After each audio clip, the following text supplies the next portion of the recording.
Is biohacking stupid?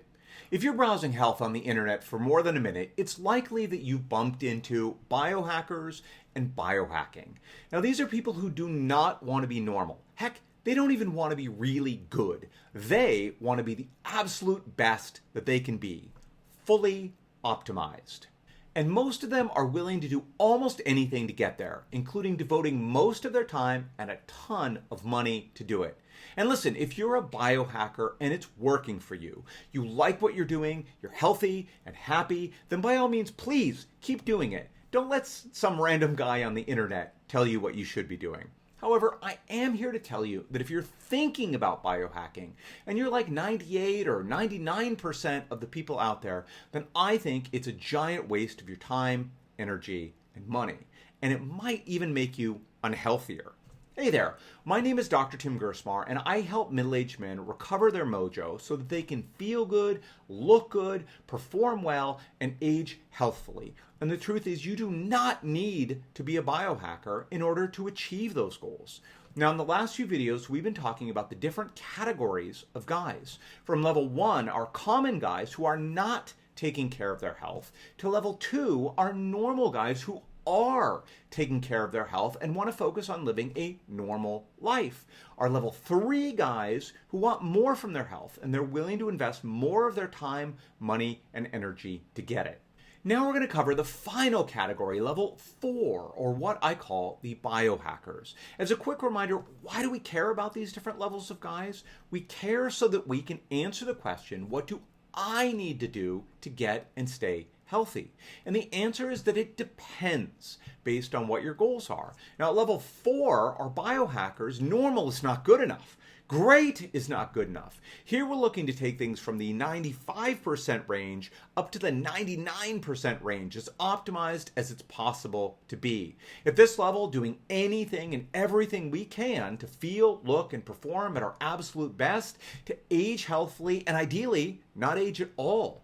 You'll see a lot of people in this category talk about their speed of aging and living to 120 or 150, or even the idea of living forever. And let's be clear, there are some really attractive ideas here in biohacking. One, the focus is on taking control of your own personal health, and that is a good thing. 2, the biohacking viewpoint is very optimistic and empowering. I mean, heck, if we do it right, we don't have to suffer from those nasty diseases that we see other people suffering with, and we get to live a lot longer and do more cool stuff, and that sounds great. 3, we get to play around with lots of sexy, interesting gadgets and routines. And I mean, who doesn't like playing with toys? It feels like we're doing a lot, which feeds back into the whole idea of control and optimism that we've been talking about. And 4, maybe we see some big changes in how we feel, look, and perform. Maybe some tests we've done improve, and that all feels good. So doesn't that mean we all should be biohacking? Well, in the definition that I'm using here, which is doing pretty much anything and everything to try and optimize our health and well-being, I'm going to say that the answer is no. Now, why is that? Well, remember the law of diminishing returns. Our category 2 guys, our normal guys, are really focused on the 20% of things that give us 80% of the results. And that's going to get most of us like 70 to 80% of the way to our best potential.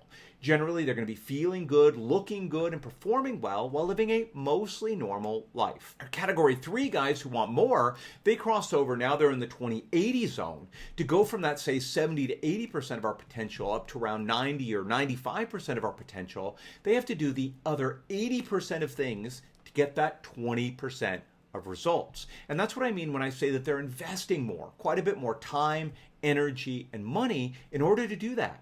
And face it, you're not living a normal life. Now in category 4, we're up near the very top where we're doing an absolute ton of things in order to squeeze out that last 2 to 5% of our potential. So all that wild stuff you see influencers and biohackers doing, like saunas and cold plunges, red light panels, injections, cabinets full of supplements, IVs, hyperbaric oxygen, and on and on and on, that's the kind of stuff we're talking about.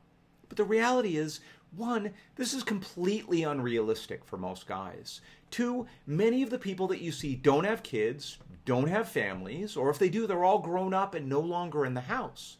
3, Many of them don't have normal jobs. They're wealthy or at the very least self-employed so that they have complete control over their schedules because often their entire day is built around doing all of these things to improve their health. The fact is, many of us don't have tens of thousands of dollars or more to invest in all these gadgets and tests and treatments, and we're not in complete control of our schedules. So we just can't do the things that we see these people doing.